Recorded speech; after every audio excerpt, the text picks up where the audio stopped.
واول حاجه اللي هي الجهاز.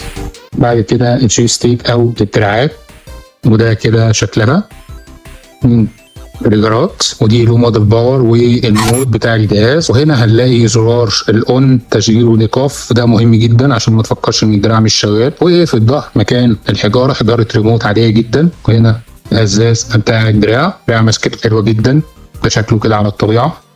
والدراع التاني نفس الكلام. واللي عايز اقوله لك ان مفيش حاجه اسمها دراع واحد واثنين، هما الاثنين بيشتغلوا عادي. يعني انت لو شغلت الجهاز بدراع ده عادي، والدراع التاني مفيش مشكله برضو. بعد كده هنلاقي حاجه مهمه جدا، وهي وصله الشحن من نوع اندرويد، زي ما احنا شايفين كده اندرويد بالنت واليو اس بي. مهم جدا واحنا بنوصلها على اليو اس بي بتاع الشاشه، وما نوصلهاش في راس الشاحن بتاعه الموبايل خالص، عشان نحافظ على الجهاز وما يبص مننا. وده كده طول الوصله اللي بيبقى حوالي متر. بعد كده هنلاقي تطويل الاتش دي ام اي، ودي من اهم القطع اللي موجوده، عشان خاطر الناس اللي عندها الشاشه لازقه في الحيطه مش هتعرف توصل الجهاز كده في الحيطه، يبقى فيه كل المسافه دي، ممكن يتكسر لا قدر الله. الجهاز مش هيبقى لازق في الحيطه، هو انت هتوصل هنا كده اهي زي ما انا وصلت كده، ودي كده في الشاشه، والجهاز بقى حر معاك. واهم قطعه هو هتضيع منك خالص هي الدونجل البلوتوث بتاع الدراعات. لو ضاع انت مش هتعرف تشغل الدراع، فاستاذنك يبقى اساسي على الجهاز هنا وما يتشالش نهائي. زي ما احنا شايفين كده، ده بيبقى راكب هنا كده في الجهاز كده، واضحه معانا اليو اس بي. وهنا ده مدخل الطاقه بتاع الجهاز، ودي في الشاشه، يبقى دي اتش دي ام اي في الشاشه واليو اس بي في الشاشه، وده كده الجهاز اهو في النص، ومفيش اي حاجه ثانيه بتيجي في العلبه. ويلا نشغل الجهاز. بعد كده نجيب في التلفزيون مدخل الاتش دي ام اي، بس ركز انت موصله في انهي مدخل، واحد ولا اتنين، عشان الجهاز يبقى شغال معاك.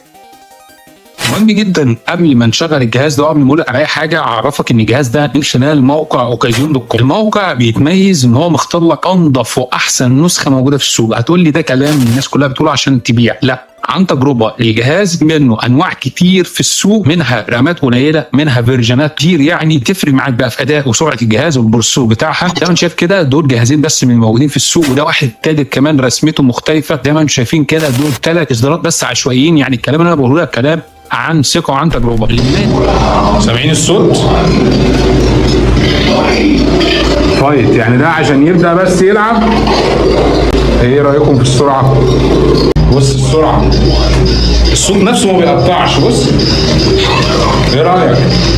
مميز الجهاز بتاع اوكازيون ان هو عليه العاب بلاي ستيشن مميزه جدا، العاب بلاي ستيشن 1، كمان عليه العاب اتاري والعاب مهمه جدا. انا في الفيديو ده هعرفك كل التفاصيل وايه الالعاب المميزه اللي على موقع اوكازيون اللي مش موجوده في اجهزه ثانيه. طبعا التوتال كله بتاع الالعاب حوالي 20,000 لعبه موجوده على الجهاز، من العاب البلاي ستيشن والاتاري كل الالعاب الكلاسيكيه القديمه. اللي كمان الجميل والمميز ان انت تقدر تشتري من خلال موقع اوكازيون، ان انت بتقدر اي وقت عايز تضيف العاب، اي لعبه انت عايزها هتبعت لهم طالما انت شاري من الموقع نفسه. طيب حلو الكلام ده. احلى منه كمان ان انت هتلاقي قطع غيار، يعني الدراع ده باظ، الدراع الثاني باظ، عايز دراعين مفيش مشكله، عايز اي قطعه تغيرها هتلاقي، بس برقم الفاتوره بتاعتك انت بتعمل بيه الطلب. غير كده يعني لو حد شاري من بره، للاسف هم قافلين حته قطع الغيار على العملاء اللي اشترت منهم. ومش للاسف، هي دي حاجه حلوه تطمنك وانت بتشتري. دخلت على الموقع بتاعهم بمنتهى السهوله، هتلاقي قطع الغيار، في ايميلات للدعم الفني تقدر تتواصل معاهم وتسالهم على اي حاجه انت عايزها، بس برقم الفاتوره. هم وقتهم برضه للعملاء بتوعهم بس. طيب كمان السوفت وير، انت ممكن تشتري الجهاز ده من على النت باي سعر ايا كان. ممكن يجي لك الجهاز ما بينورش، مش شغال، هيبقى بالنسبه لك حته حديده، مش هتلاقي حد يعمل له سوفت وير.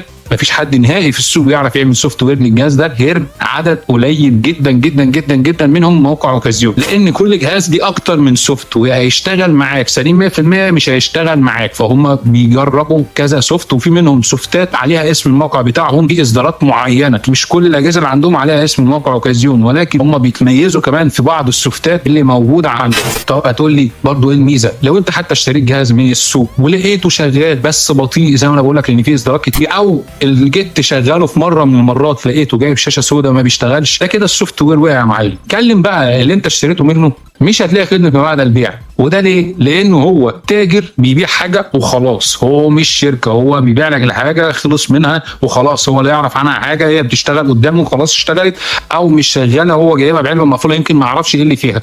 فانت كعميل مثلا همك السعر، او همك ان انت تجيبه خلاص من اي مكان، فهتقع في فخ وحش جدا. فانا في الفيديو ده طلعت انصحك بالمعلومه دي، ان انت تشتري من مكان موثوق فيه بيعمل سوفت وير بيقدم الكلام ده كله. يلا بقى نشوف بقيه الالعاب اللي موجوده على الجهاز، بوريكم سريعا كده ايه الالعاب اللي بتتميز بيها موقع اوكازيون. انا بيجيب لك حاجه اسمها ليست. اول حاجه اللي هي قائمه الالعاب كلها، اللي هي حوالي 20,000 لعبه.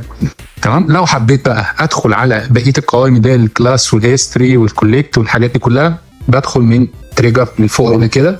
بص كده هينزل معايا كل دي مجموعات متقسمه.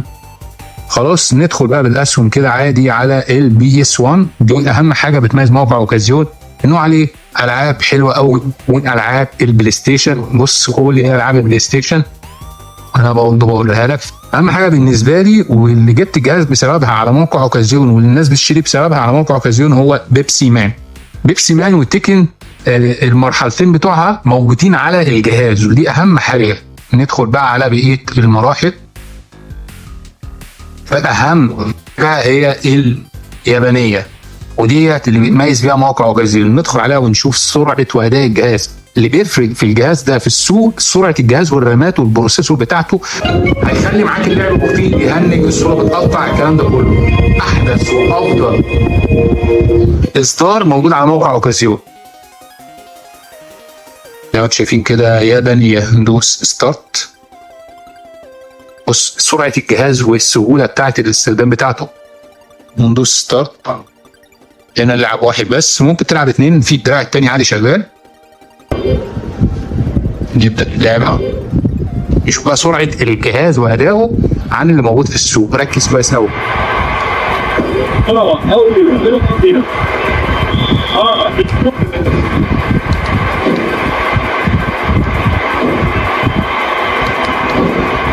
زي ما انتم شايفين كده الجهاز ما شاء الله سريع، مفيش اي لاج في الكوره ولا اي حاجه. بالعكس كمان انت ممكن تسرع اللعبه ديت، موجوده كمان في ستيشن ان انت بتسرع اللعبه نفسها. نرجع بقى للالعاب موجوده على الجهاز. في بقى العاب اتاري وفي ماريو. بص خلينا ندور كده لعبه ماريو الكلاسيكيه بتاعت زمان، تعالى نلعبها. بندخل بالزرار ده، ولو انا عايز العب اتنين طبعا الاثنين ما بيلعبوش مع بعض، محاوله وبتخلص ويجي المحاوله اللي بعدها. الدراع التاني بيشتغل عادي. بدوس على زرار سيلكت ده، بص كده ينزل معايا على اللي تحت اهو. لو انا عايز العب واحد او اتنين وبدوس ستارت هيلعب معايا. بص كده الكواليتي بتاعها، جودة الصورة حلوة قوي.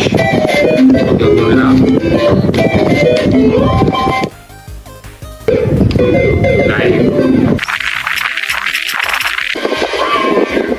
لعبة تيكن ونشوف السرعة بتاعتها. زي ما انتم شايفين كده الجهاز سريع جدا في الحركات واللعب.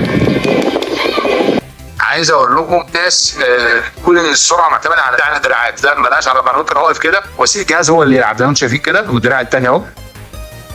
شايف سرعه الجهاز؟ الجهاز سريع اهو، مالوش علاقه. السرعه معتمده على الجهاز نفسه، لكن سرعه الاستجابه للدراع بصراحه حلوه جدا. زي ما انتم شايفين كده حتى الريبلاي الاعاده الجوده بتاعتها حلوه وكمان سريعه. انا كسبت.